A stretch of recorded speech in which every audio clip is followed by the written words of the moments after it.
Love is a feeling that has inspired songs, poems, and countless stories throughout human history. It's something we all crave and yet struggle to define. Is love just a chemical reaction, something our brains create to ensure survival? Or is it something far more profound and meaningful? And could it even be harmful to us? Today, we're diving deep into the science, psychology, and mystery of love to answer these fascinating questions. What is love?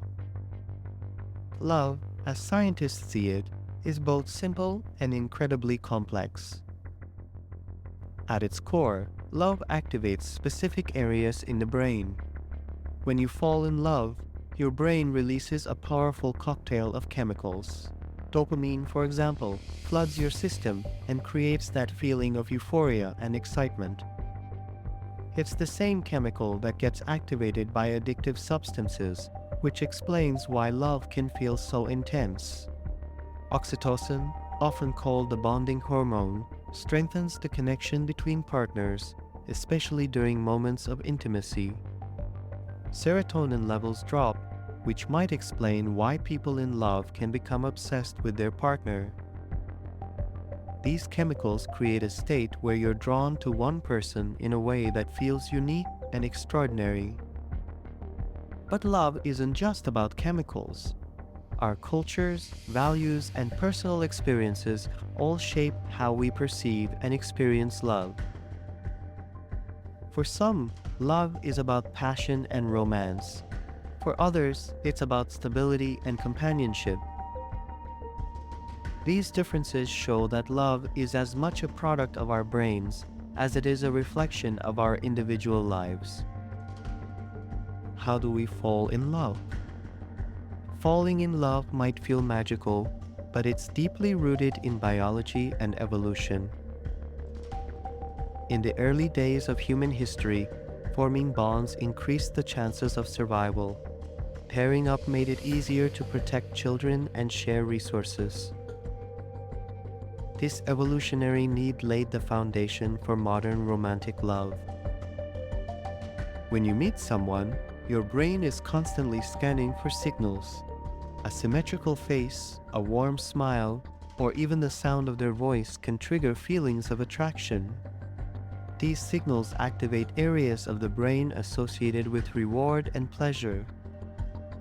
In essence, your brain is assessing whether this person is a good match for you, often without you even realizing it. Attraction can sometimes override logic. Have you ever fallen for someone despite knowing they weren't right for you? That's because the brain prioritizes emotional connection over rational thinking when it comes to love. This love blindness can explain why we often idealize the person we're attracted to. Is love a disease? This might sound extreme, but some scientists argue that love shares similarities with certain mental states.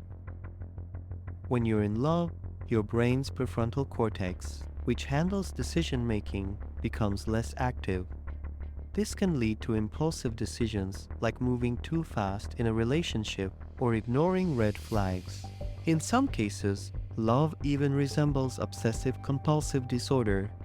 You can't stop thinking about the person, your emotions feel out of control, and you might even neglect other important parts of your life. This has led some researchers to describe love as a temporary madness. But is love truly a disease? Most experts say no. While love can affect your brain in intense ways, it's also one of the most positive experiences humans can have. It connects us, inspires us, and gives life meaning. Like any powerful force, love has its challenges, but it's far from being purely destructive. The science of heartbreak. Heartbreak is one of the most challenging aspects of love. Scientifically, heartbreak triggers areas of the brain associated with physical pain. This is why people often describe heartbreak as feeling like a real physical ache. So, how long does heartbreak last? Research suggests that the intensity of heartbreak diminishes significantly within 3 to 6 months for most people. During this time, the brain begins to recover from the withdrawal of love chemicals like dopamine and oxytocin. However, the timeline can vary depending on the depth of the relationship and the circumstances of the breakup. Interestingly, heartbreak often follows predictable emotional stages: denial, anger, bargaining, depression, and acceptance. These stages, while painful, help the brain process loss and eventually move forward. How can you cope with heartbreak? Scientists recommend activities that increase dopamine and endorphins naturally, like exercise, creative pursuits, and spending time with supportive friends.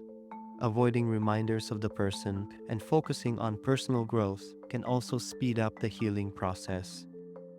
Despite its complexities, love is one of the most rewarding experiences in life.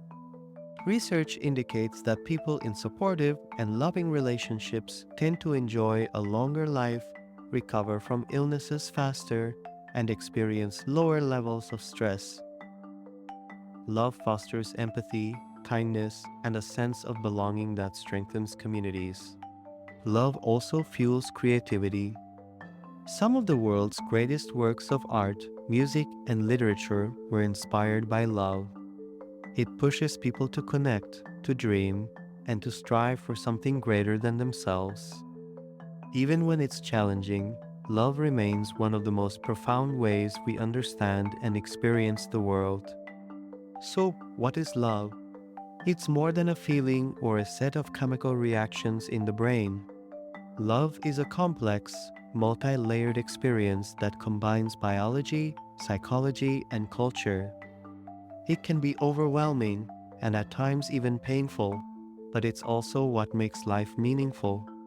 Whether you see love as a gift, a challenge, or a bit of both, one thing is clear: it's a fundamental part of being human. So, what do you think?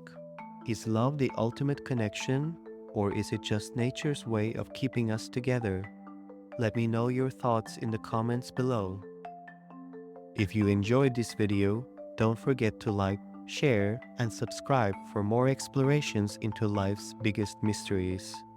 Thanks for watching, and I'll see you next time.